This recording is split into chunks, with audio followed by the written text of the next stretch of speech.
NEWSHOUR, India's voice to the world. I'm Abhishek Mahajan. Coming up in the next hour. In India's assembly polls, BJP-led Mahayuti landslide victory in Maharashtra. JMM alliance crosses halfway mark in Jharkhand. COP29 talks in Baku extended as poor countries reject $250 billion offer from the rich nations. Donald Trump's hush money sentencing postponed indefinitely.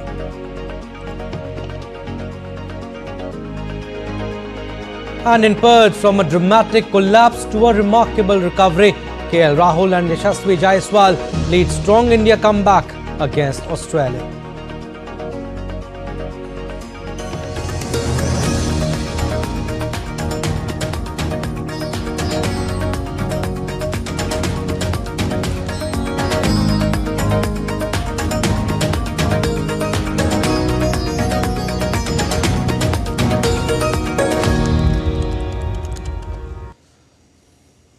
All right, we'll bring you the latest on the big state election results from Maharashtra and Jharkhand first.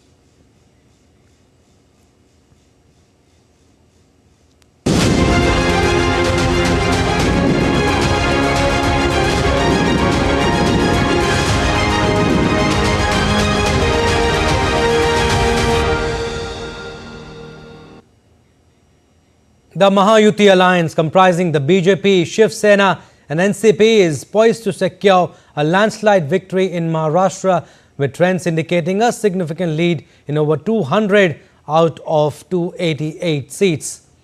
So you can see in the graphics, in contrast, the Maha Vikas Aghadi, which includes the Congress, Shiv Sena and NCP Sharad Pawar faction, is trailing behind with around 50 to 60 seats, marking a setback for the alliance. And according to the current trends, BJP is leading in 132 seats, Shiv Sena, Eknath Shinde faction 53, and NCP, Ajit Pawar faction, is leading with 40 seats. And in contrast, Congress with 19 seats, 21 for Shiv Sena, Uddhav Thackeray faction, and NCP of Sharad Pawar faction, 11 seats, and others have scalped 13 seats. So far, so 288 total seats, and BJP-led alliance Mahayuti completely securing the majority mark. And after BJP-led Mahayuti is on track to claim landslide victory in Maharashtra, incumbent Deputy CM Devendra Fadnavis dropped his first reaction. He said, "The people of Maharashtra have given us an unprecedented victory. This shows that people are with Prime Minister Narendra Modi." Take a listen.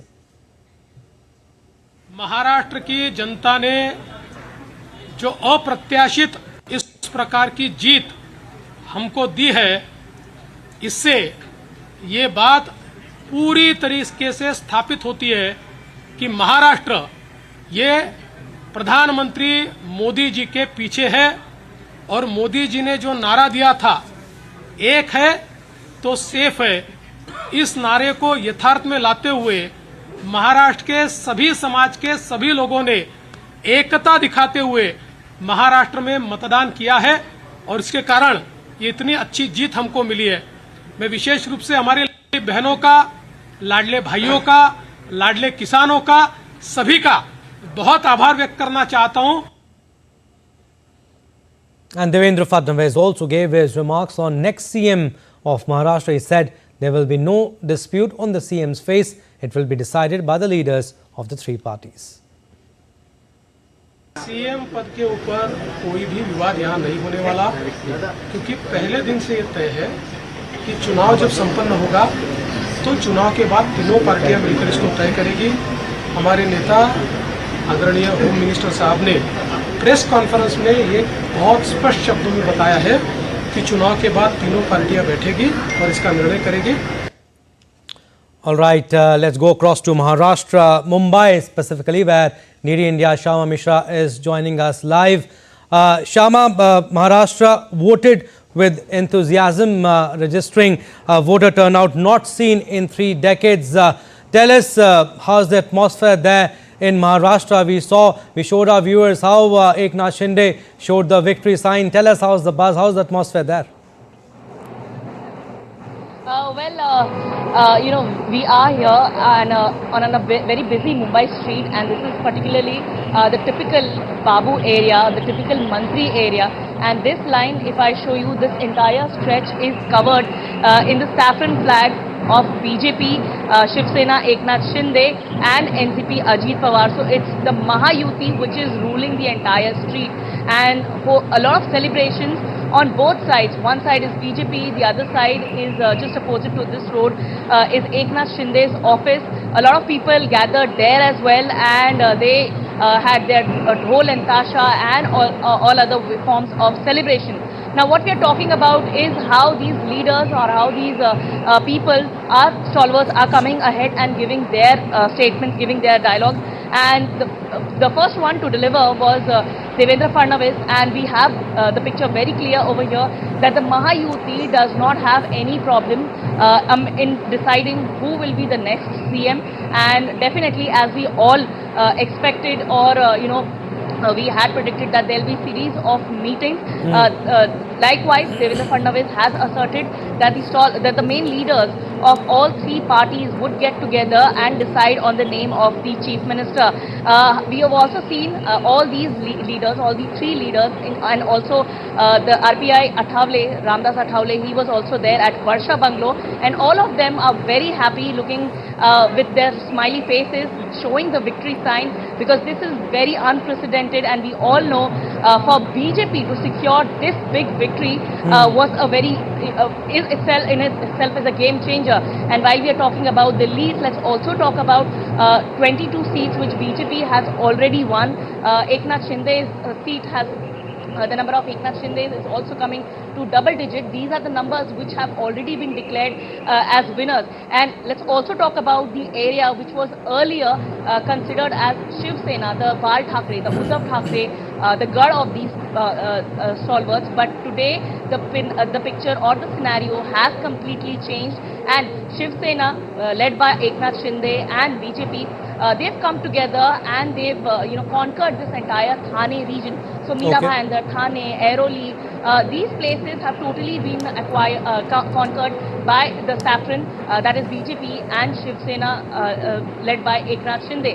So Eknath Shinde had a very strong or a very tough job over here to prove that who is the real Shiv Sena, and definitely now there is no further question in the entire scenario, in the entire picture, because as far as the numbers are speaking, it's definitely Eknath Shinde whose Shiv Sena is the real Shiv Sena, and he has gotten the mandate of the voters, and be it Ladki Behan Yojana, Ladka Bhau, the schemes for farmers, or even their slogans, as Devendra Fadnavis had just said in his speech or in his PC, where he said, Ek rahenge to safe rahenge. These factors have worked for the voters, and as you already mentioned, in the last 3 decades, Maharashtra didn't see a number of a voter percentage like this, and also to remind you that the voting percentage of around 6 to 7% increased in the last 2 to 3 hours. That is also unprecedented, because large number of voters came that must out, have made the difference. Shama, so also shows a lot of support. Shama, also, what do you think went in favor of BJP plus their Mahayuti alliance? Increased number in voting percentage, like you said, is one of the factors. And yes, the development of infrastructure, work at the grassroots level, also the reasons?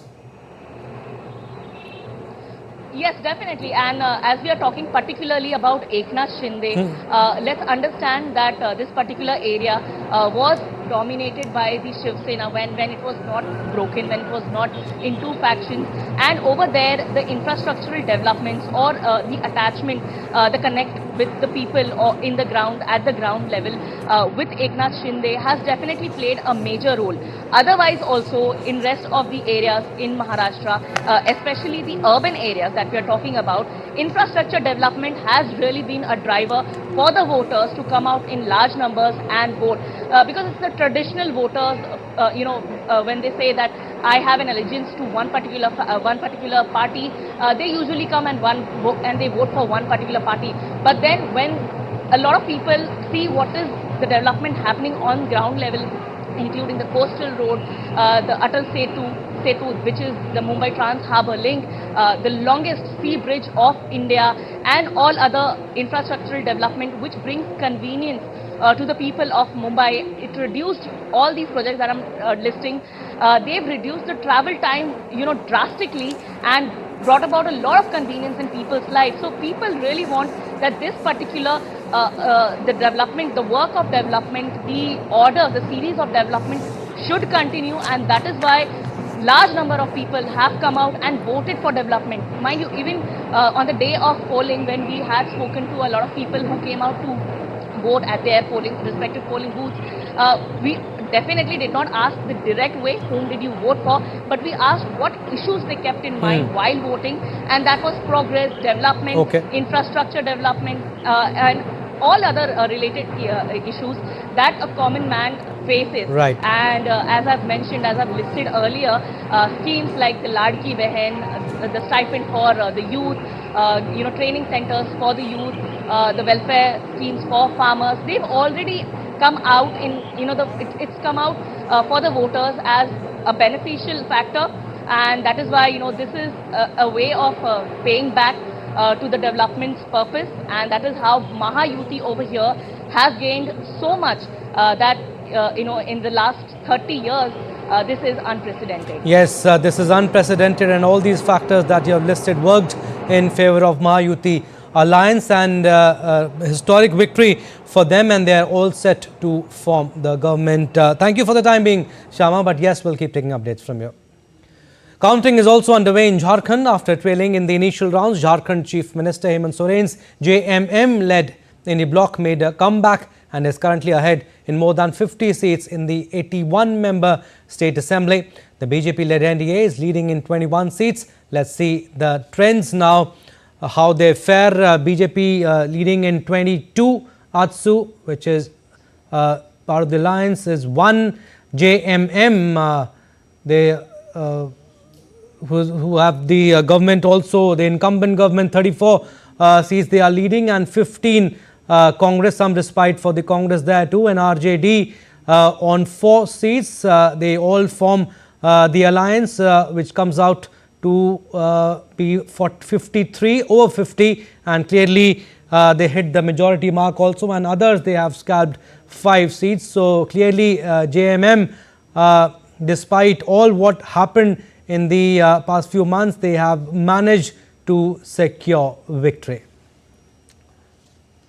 All right, let's go across to Ranchi now. DD India's Akshay Dongre is joining us live from there. Akshay, JMM is on course to form a government for the 3rd term. And yes, like we discussed, also some respite for the Congress also. Well, absolutely, Abhishek. The JMM is all set to form, or rather to retain the government that they have in the state of Jharkhand. And despite the issues that had been taken up by the Bharatiya Janata Party during the course of campaigning and canvassing, including the illegal infiltration of the Rohingya population, the inflation, the urban apathy when it comes to the infrastructure. It seems that the BJP could not actually, make voters actually turn out and vote for them, against the JMM. That was the incumbent power here. And there was a wave of anti-incumbency, that was quite visible as well during the campaigning and canvassing too. However, that did not translate into votes, and it seems that the JMM will be retaining the government once again. So it is going to be Hemant Soren once again, the chief minister. Yeah. So clearly, two strong allies here working in the India alliance has done some wonder when it comes to tackling the Bharatiya Janata Party, which was the sole major ally when it comes to the NDA that contested from here. So it seems that the JMM votes went to the Congress, and the Congress votes also went to the JMM, where the seat sharing formula was devised by the two parties, and they have been able to keep BJP at bay this time around. BJP, I mean, if you look at the early morning trends, Akshay, I mean, BJP were clearly leading at around 10:30, but yes, I mean, what do you think went in favor of JMM? Strong support by women voters, maybe 68 out of the 81 seats recorded a higher women turnout. Well, yes. In fact, a lot of schemes and a lot of promises were made by Hemant Soren, the Chief Minister of the state, when it comes to the women voters. Now, whether those promises will be followed on the ground or not, that's the question. The second part was also, there was a sympathy wave in a way for Hemant Soren after he went to jail, and then once he came out, he associated with his going to jail with also an attack on the tribal identity of the state as well. So in a way, this correlation that he tried to make seems to have worked when it comes to the politics of Jharkhand and this elections at least, because Babulal Marandi merging once again with the Bharatiya Janata Party also could not stop this sort of a wave that went in favor of Hemant Soren. There were other aspects as well that went into the favor of the party, including the promises that made the entire tribal identity issue, the issue that was raised up by the JMM of the integrity of the tribal culture in the state. So it seems that all of these things have worked out in the favor of JMM. All right, Akshay, we'll leave it at that. Thank you for your inputs.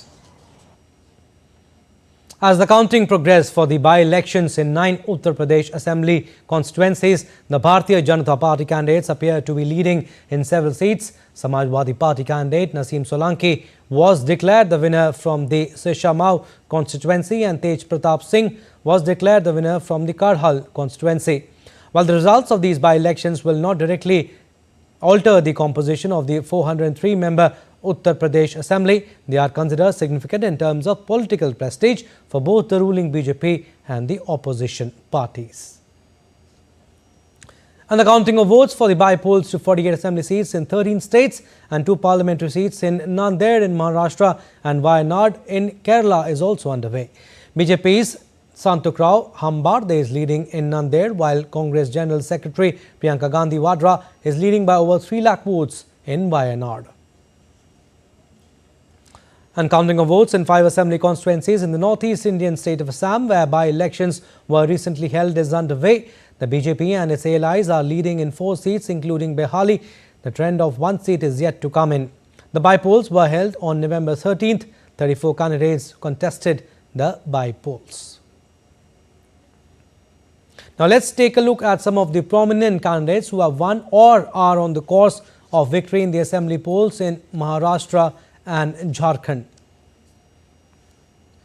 In Maharashtra, Chief Minister Eknath Shinde has won from Kopri Pachpakhadi. His party Shiv Sena. Shinde is part of the BJP-led NDA, so Eknath Shinde won from this seat.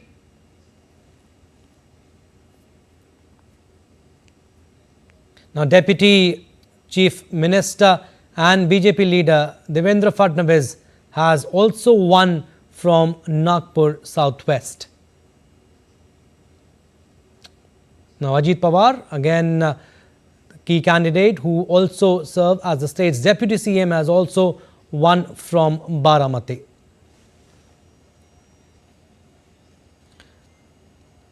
Now, Aditya Thackeray, again big name and high profile seat of Worli. He is leading from this seat.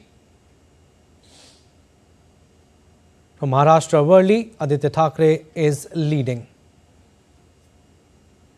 While in northern part of the country in Jharkhand, Chief Minister and JMM leader Hemant Soren has also won from Barhait seat.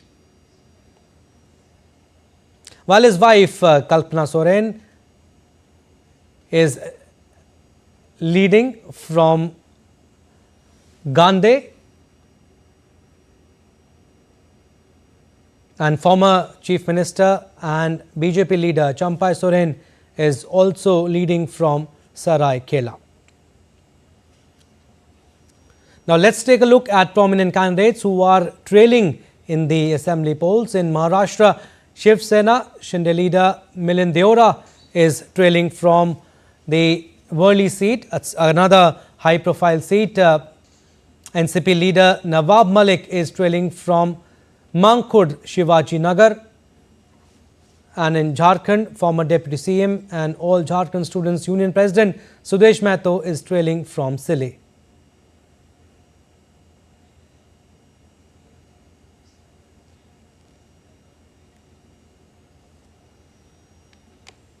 All right, we are slipping into a very short break. On the other side, more stories. Keep watching DD India NewsHour.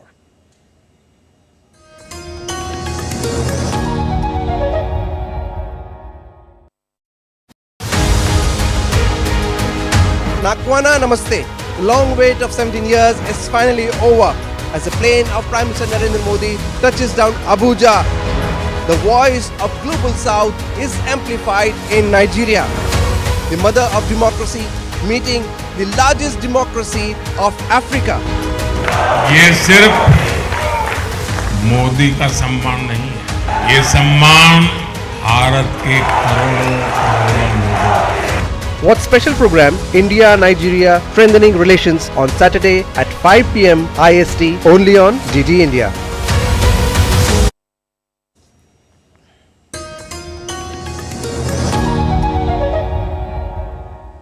Welcome back. You're watching DD India NewsHour. I'm Abhishek Mahajan. The Waves anime and manga contest took place in Guwahati on Friday, organized with the Indian Media and Entertainment Association. It was part of the Create in India Challenge Season 1. Around 55 contestants from Assam participated in this state-level event. Winners will move on to the grand finale in Delhi. The finale will be hosted at Bharat Mandapam during the Waves Summit India. Program जो है Waves anime and manga contest हम ministry of information and broadcasting के साथ मिलके कर रहे हैं। ये करने के पीछे हमारे दो आइडिया हैं। एक तो ये है कि जो हमारे देश में एनिमे और मांगा का प्रेम है जो बढ़ रहा है वो हम लोग मेन स्ट्रीम में लाना चाहते हैं, और दूसरा जो हमारा आइडिया है वो ये है कि हम लोग चाहते हैं कि क्रिएटर इकोनॉमी को हम लोग डेवलप करें ताकि create in India and made for the world. And the Assam Chief Minister Himanta Biswa Sarma attended the screening of Hindi film The Sabarmati Report in Guwahati on Friday. State Cabinet Ministers and BJP MLAs also attended the screening. The film is based on 2002 Godhra incident and is already in the spotlight across the country. The Chief Minister urged everyone to watch the film. Today we have witnessed the film Sabarmati Express. Sabarmati Express has been prepared or produced on the basis of the report prepared by a judicial commission headed by Justice Nanavati and subsequent trial and judgment rendered by various judicial authorities. I will request all the people of India to go to the cinema hall and see this film. And day 4 of IFFI witnessed the culmination 100 Creative Minds of Tomorrow's 48 Hours Challenge, and the students were super elated to meet the deadline. The experience brought a wholesome learning to them along with an opportunity to connect with world leaders.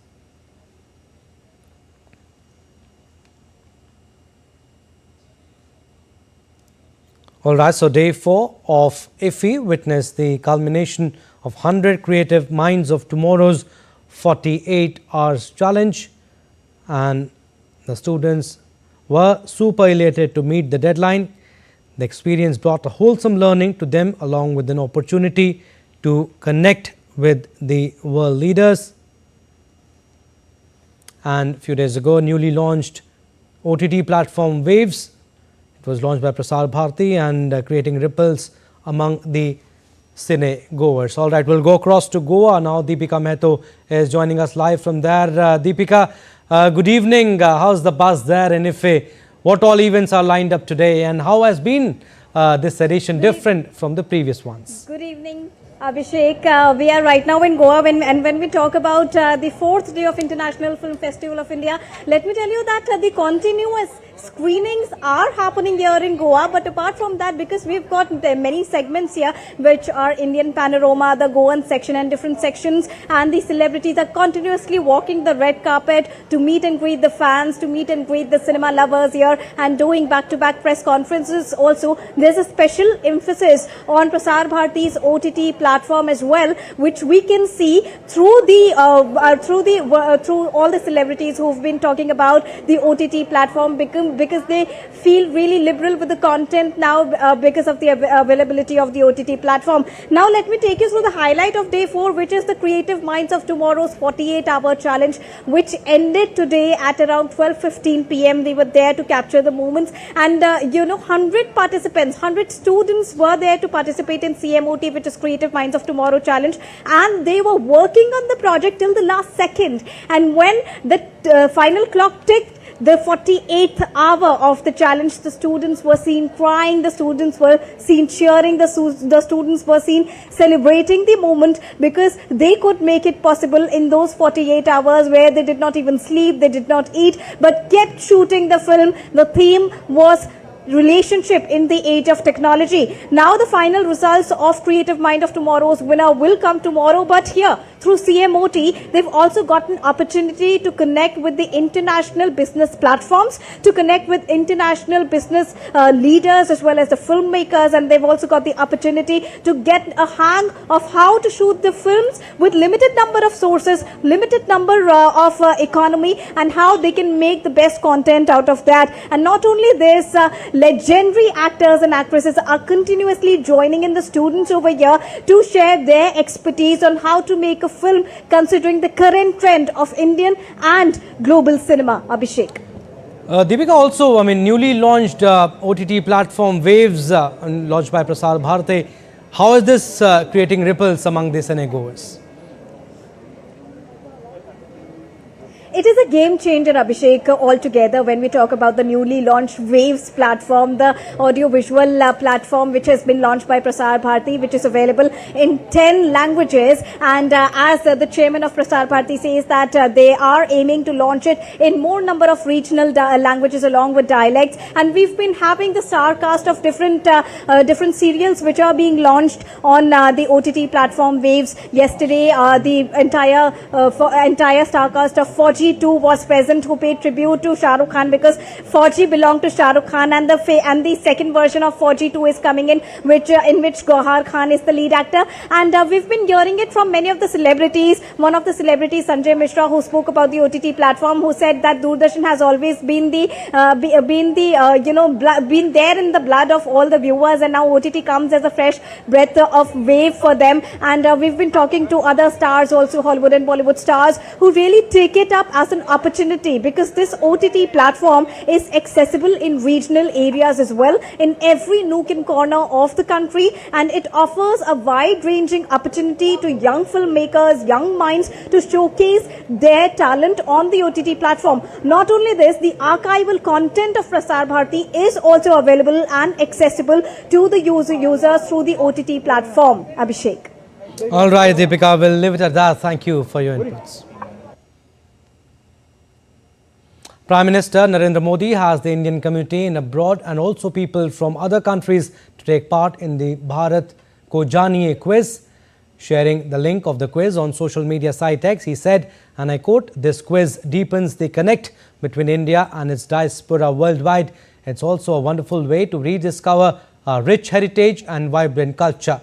The winners will get an opportunity to experience the wonders of incredible India." Time now for another short break. On the other side, more stories. Keep watching DDI India NewsHour.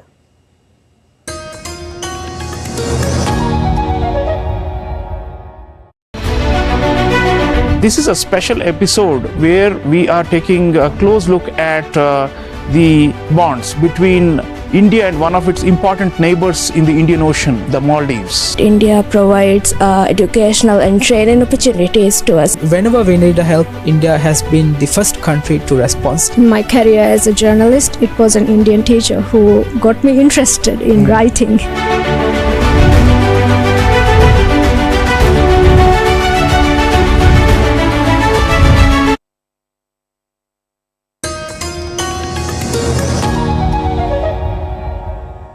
Welcome back. You're watching DD India News Hour.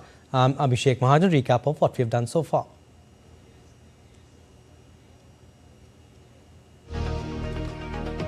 In India's assembly polls, BJP-led NDA's landslide victory in Maharashtra. JMM alliance crosses halfway mark in Jharkhand. COP29 talks in Baku extended as poor countries reject $250 billion offer from rich nations. And Donald Trump's hush money sentencing postponed indefinitely. The International Monetary Fund announced a staff-level agreement with Sri Lanka following the completion of a third review under the $2.9 billion financing program. Senior Mission Chief of IMF, Peter Brewer, stressed that continued reform momentum is essential for building a stable and inclusive future for Sri Lanka. Brewer said subsequent to approval from the IMF Executive Board for the third review, Sri Lanka will receive an additional $330 million, raising the total disbursed amount under the package to $1.3 billion. He added that IMF's board will formally approve the review based on several prior action, including a budget for 2025. IMF emphasized the need for sustained reforms, particularly in fiscal policy, debt restructuring and social welfare programs.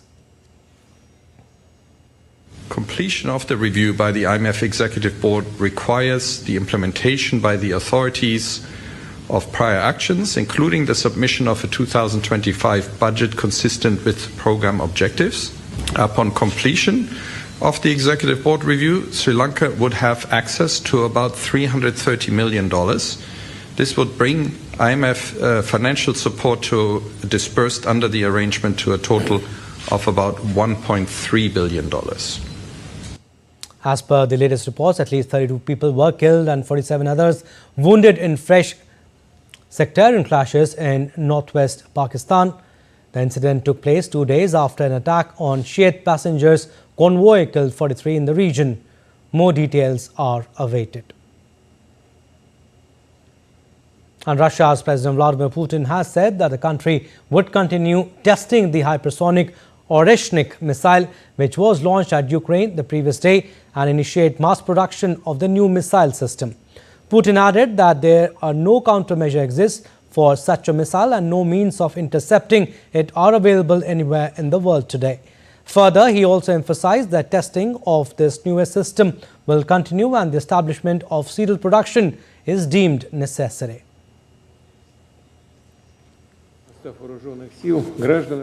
Yesterday, I informed the personnel of the armed forces, citizens of Russia, our allies around the world, as well as those who are trying to blackmail us with force about the newest Russian medium-range missile system.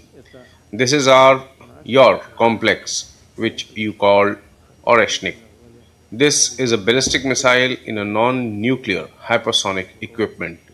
As we know from the analysis of objective control data, the tests were successful.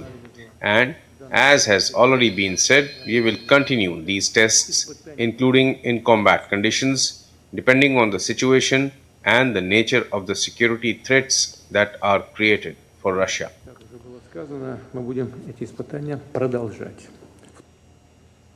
And Ukraine's President Volodymyr Zelensky has meanwhile described Russia's use of the new missile as an escalation. He stated that meetings are already being held by the Minister of Defense of Ukraine with their partners regarding new air defense systems that are capable of protecting lives from new risk.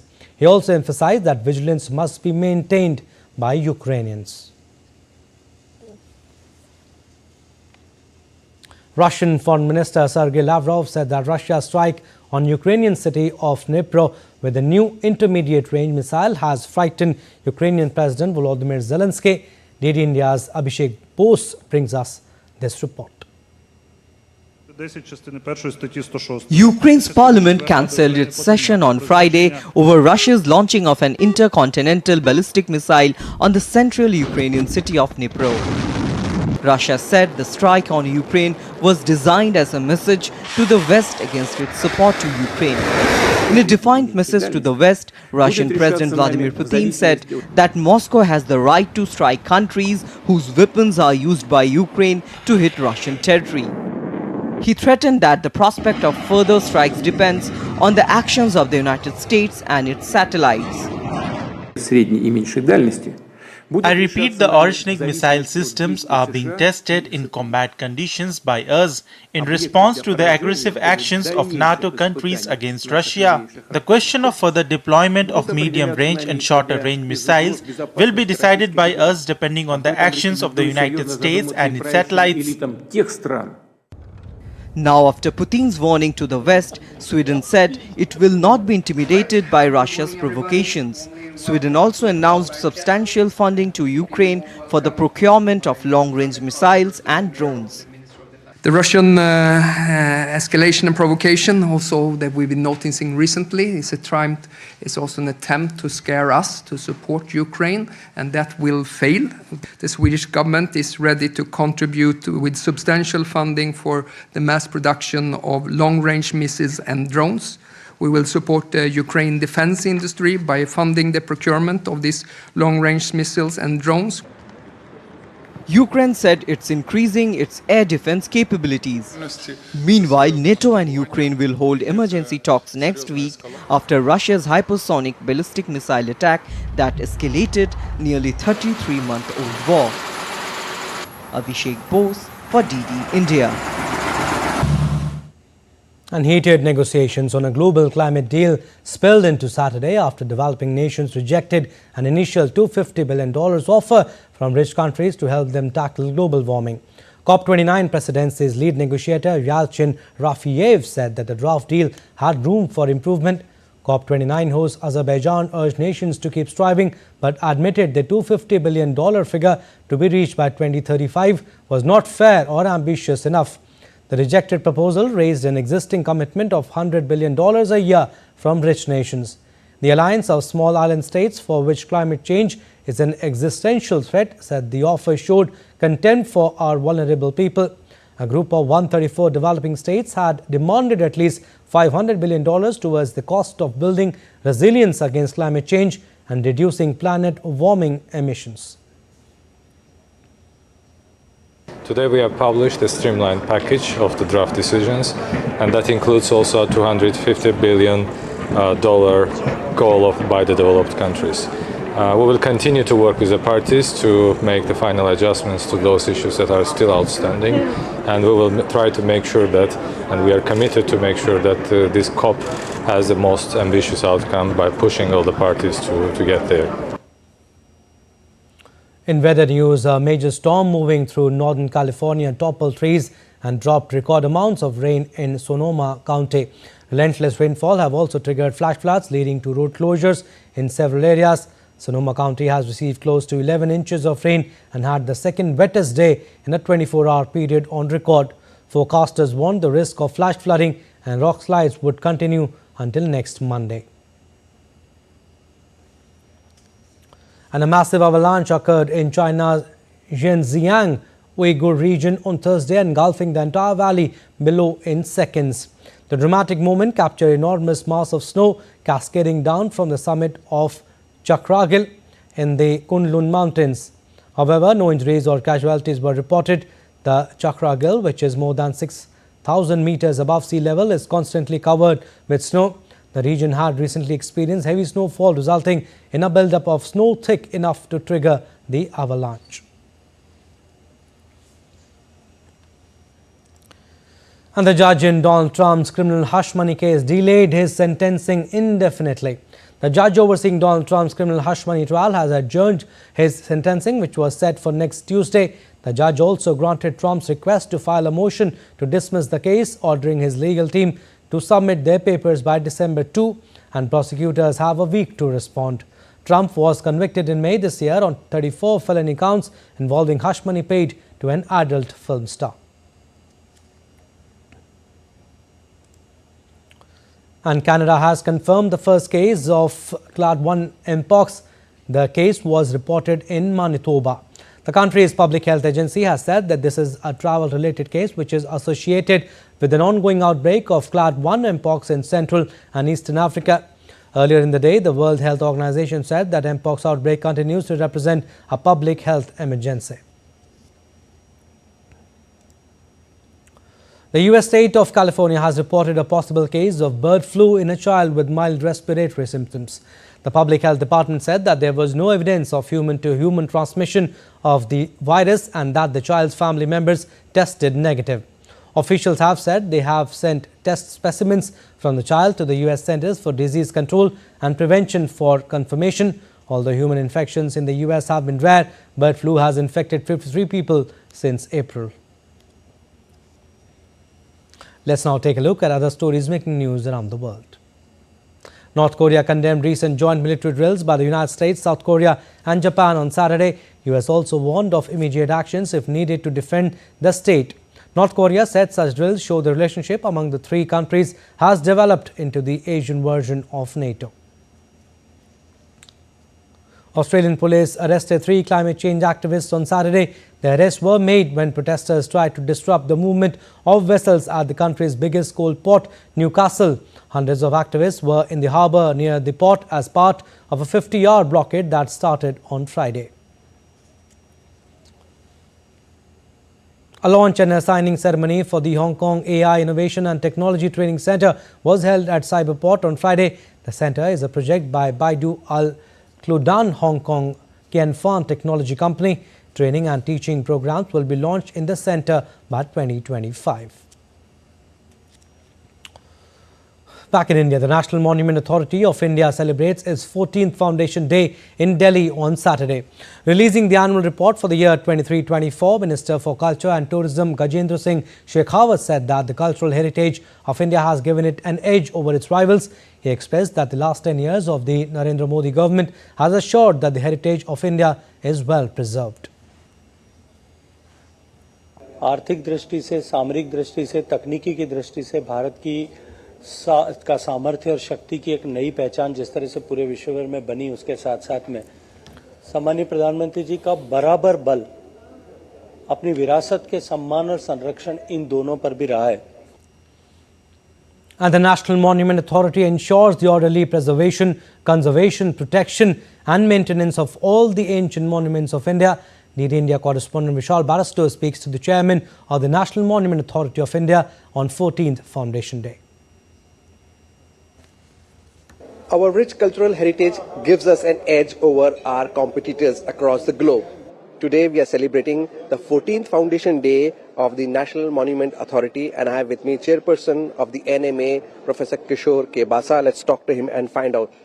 Sir, first of all, congratulations on this day. Thank you. And it's a great challenge because the climate change is there, India's population is continuously growing, pollution is also there. So how do you see this challenge?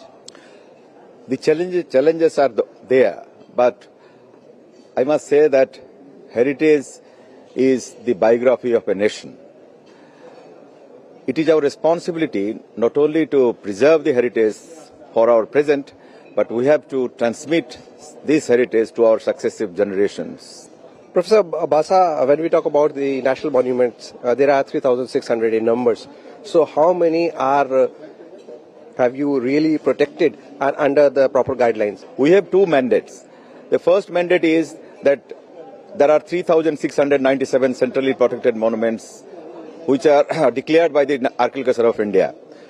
Now our job is to prepare monument-specific heritage bylaws for such monument. The second is that, in the prohibited area, that is within the 100 meters of the monument, you are not supposed to go for new construction. You can only go for repair and renovation. From the prohibited area, that is 100 meters to another 200 meters, that is 300 meters, that is called the regulated area. In the regulated area, you are allowed to go for construction, keeping in view the importance of the monument. You heard the chairperson of the National Monument Authority. It's quite a challenging job, but it is everybody's responsibility to keep our heritage intact. With cameraman Sanjeev in Delhi, this is Vishal Barrister for DDI India. All right, we are slipping into a very short break. On the other side, more stories. Keep watching DDI India NewsHour.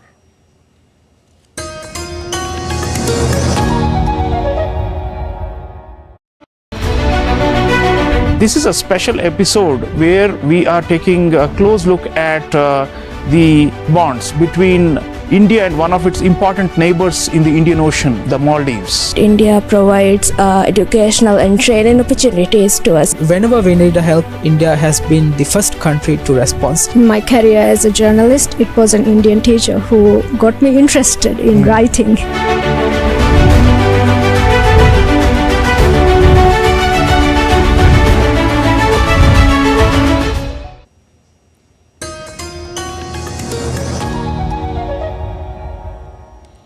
Welcome back. You're watching DD India News Hour. I'm Abhishek Mahajan. Time now for sports updates. We'll start with cricket. Perth Test.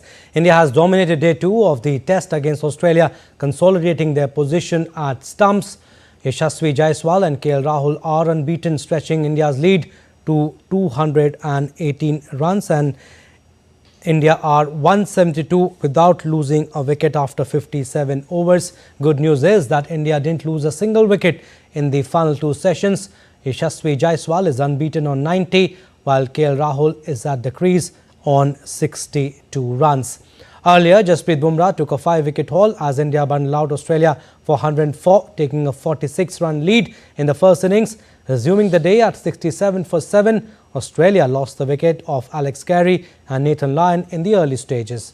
However, the partnership between Mitchell Starc and Josh Hazlewood brought the Aussies some momentum. But yes, India are in a solid position now, leading Australia by 218 runs. All right, we'll go across to DD India's Narayan Singh is joining us live from the newsroom. Narayan, great comeback by India, a comeback that nobody expected. Lead has crossed 200, 218 to be precise. India in strong position now. Definitely, India is on top in this test match. At one point of time yesterday when 17 wickets fell and India took a slender lead, we can say that's a good lead considering the conditions on the day 1. But the bounce back, the fight back India made, it is, we can say that one of the best of the all time. And it was no brainer that everyone was thinking that the test match would end in the 3 days. But the kind of conditions has improved for the batting and the way our openers, the way they played a fantastic cricket, and the opening stand of more than 100, and it is unimaginable. We can say, can't imagine that the openers in the Australian condition are just giving a partnership of more than 100, and this is a big thing. And the way they have executed themselves in these conditions, the way KL Rahul batted, and before this test match he was in the line of fire. Everyone was asking why KL Rahul was in the team, and before that we saw during the New Zealand series he was dropped, and again he was there to for the India A series where he was not able to score the runs. But here he showed once again that why a class player is a class, and he made his experience count here. And during the match we saw that he was also guiding the young Yashasvi Jaiswal, the way he's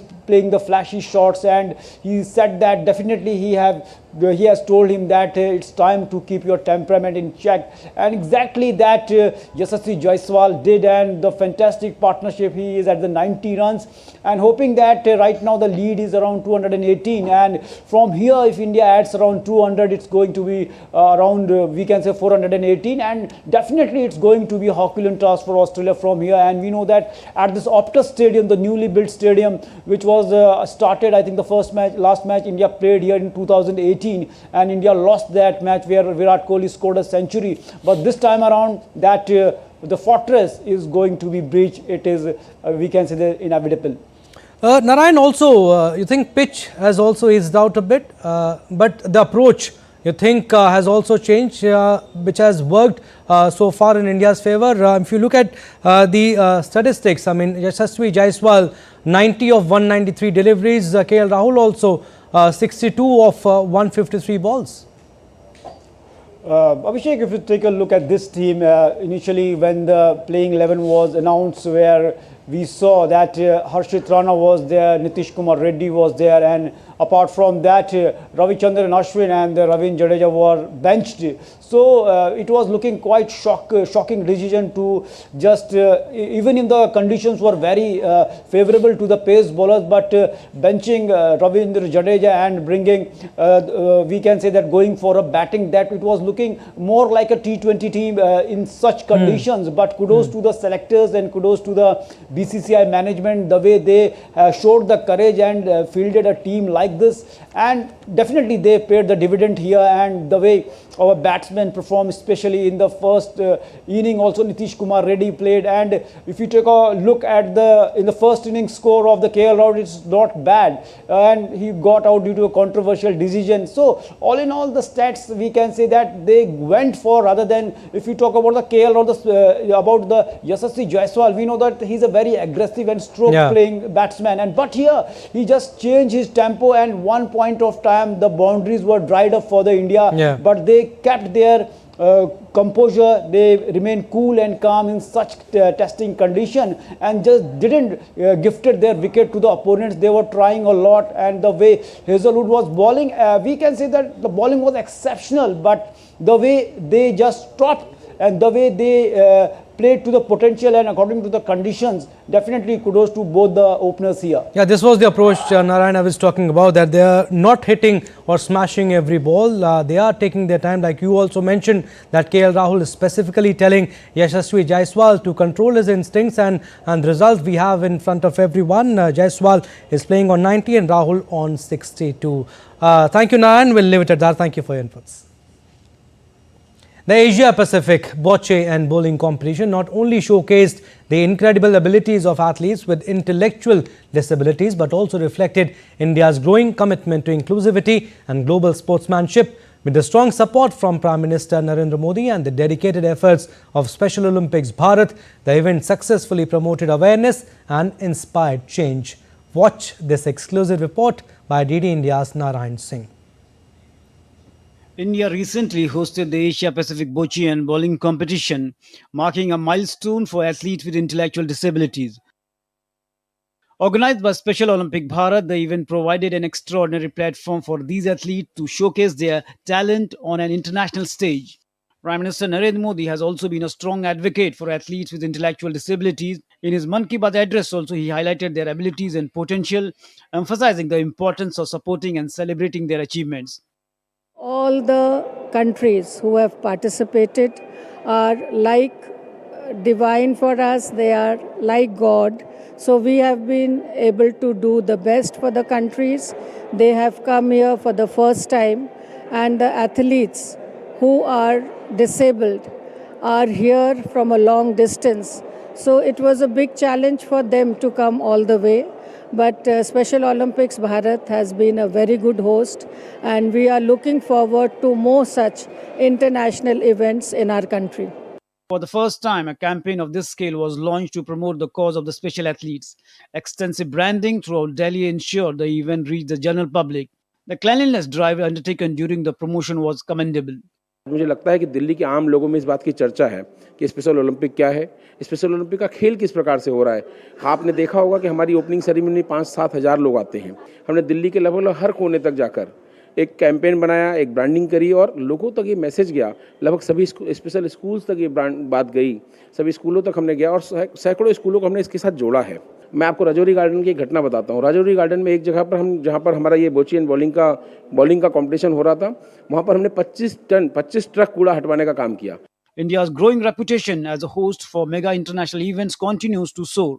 With the successful execution of the Asia Pacific bocce and bowling competition, Special Olympic Bharat has added another feather to its cap, setting a benchmark for future initiatives. Sports Desk, DD India.